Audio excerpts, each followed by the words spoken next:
Online betting app সংক্রান্ত তদন্তে ED দফতরে গেলেন ভারতের প্রাক্তন ক্রিকেটার সুরেশ রায়না। আজ তাকে দিল্লির ইডি দফতরে হাজিরার নির্দেশ দেওয়া হয়েছে। সেই মতো বেআইনি বেটিং অ্যাপ সংক্রান্ত মামলায় ইডি দফতরে গেলেন Suresh Raina. Online betting app মামলা ইডি দফতরে Suresh Raina.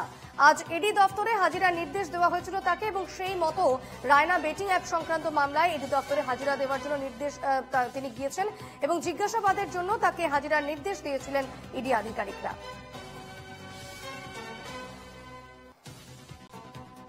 Online betting app মামলা ইডি দফতরে হাজিরা দিলেন সুরেশ রায়না। ক্রিকেটার সুরেশ রায়না সে ইডি দফতরে আজ তাকে হাজিরা দেওয়ার নির্দেশ দেওয়া হয়েছিল। এই সংক্রান্ত বিষয়ে তাকে জিজ্ঞাসাবাদ করা হবে সে কারণে, এবং সেই মতো আজ ইডি দফতরে হাজিরা দিলেন সুরেশ রায়না।